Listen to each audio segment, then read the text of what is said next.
almost died 6 years ago. Before that, I had deconverted from religion because I had started questioning everything that I had believed, that I was preaching, that I was teaching. I really wanted to know the truth and really wanted to know if what I was believing was true. And so it was like pulling on a thread, and it all began to unravel and become to come loose. And I deconverted from what I'd always believed. And after I realized the fallacy of my beliefs and the fallacy of religion, I began to question everything. And I said, what else have I been lied to about? So I began to question everything I had been taught, even the politics and the government and everything I had been taught. So what else have I been lied to about? And I began to see a lot of things. I began to see the corruption in government and in politics and a lot of things we've been lied to about. I began to see all of these things. I began to go down the conspiracy theorist snake hole, and a lot of things that I believed were actually true. And I would thought it was my job, it was to convince everybody else and to show everybody else the fallacy of religion, the corruption in government, and so forth and so on. I thought it was my job to show them, to tell them, to convince them. And so I began to really try to put it out there and tell people, and I became argumentative, and I became where I was actually almost fighting with people. And I realize now that a lot of people don't want to wake up. If you wake somebody up that's sleeping, that don't want to wake up, they only get angry and mad at you. They don't want to wake up. And it's like a little newborn puppy dog. If you try to open their eyes before they're ready to open their eyes, you do permanent damage to their eyes. So it wasn't my job to wake anybody up or to convince anybody, but I thought it was. And so I tried until I almost died 6 years ago. And when I came back from that almost dying, that experience, uh, I was a changed person. It's like all my senses were enhanced. All the colors that I looked at were more brilliant and brighter and more vibrant than I ever remember them being. Even food tasted better than I ever remember it tasting. But most of all, I had such a love that I had never experienced before. I had such a love for all people. I just wanted to love people. I wanted to love everyone that I saw, and I no longer wanted to fight or argue.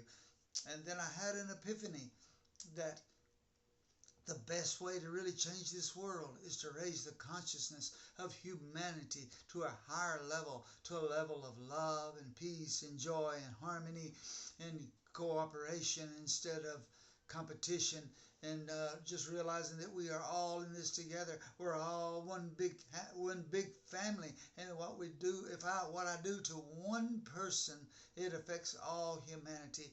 If I do a good deed for one person, I'm helping all humanity.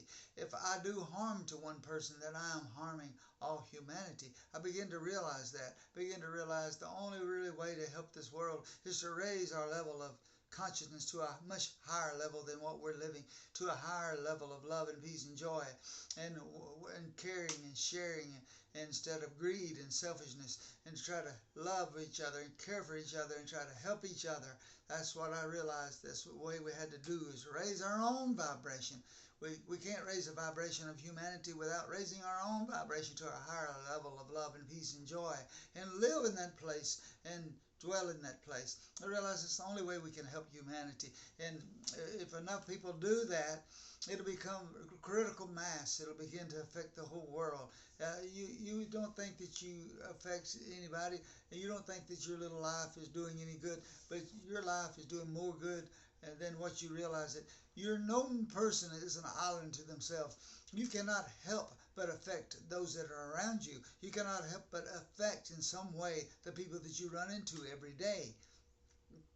You're either affecting them for good or for not so good. You're either shining light and life and love into people, or you're shining darkness and despair and discouragement into people. Which one are you doing? Raise your consciousness to a wonderful level of love, where that you exhibit light and love and peace and joy and inspiration and encouragement to people everywhere you go. You are affecting people everywhere you go. Your life is touching others whether you realize it or not. You can't help but affect others.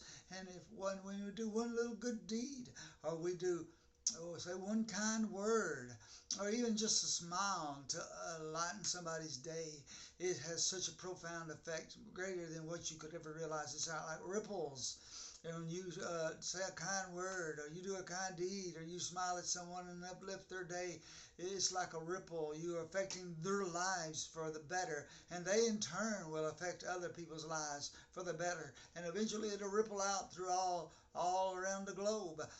You you are more powerful than what you ever realized. And you don't have to be doing great big things, just little small things, just a small act of kindness, a smile, a word of kindness, a deed of kindness. That's all you got to do. I may be one little light shining in the dark, and that little light may not shine very bright. You may not can see it a long ways off, but if enough little lights start shining, it can lighten the whole world. It can lighten the whole world. And we already start raising our consciousness to a higher level, our vibration to a higher level. It will, enough people start doing it, it will cause critical mass, where it'll start affecting the whole world. It'll cause morphic resonance. That's what, if I raise my consciousness here, it can affect the consciousness and the vibration and the affect the world on the other side of the world. It's morphic resonance, and it'll get to the place where all humanity will rise to a higher level of living, a higher level of thinking, a higher level of believing, a higher level of doing.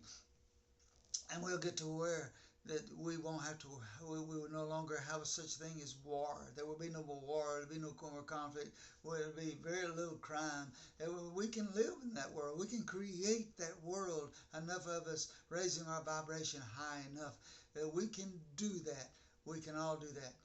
And I ask you, just join with me and help me to change this world for the better by raising our own consciousness, our own vibration to a higher level of more love and peace and joy and consideration, and just less greed, and just really giving out more love and trying to help people in any little way that we can. Let's raise this vibration of the world together. Thank you.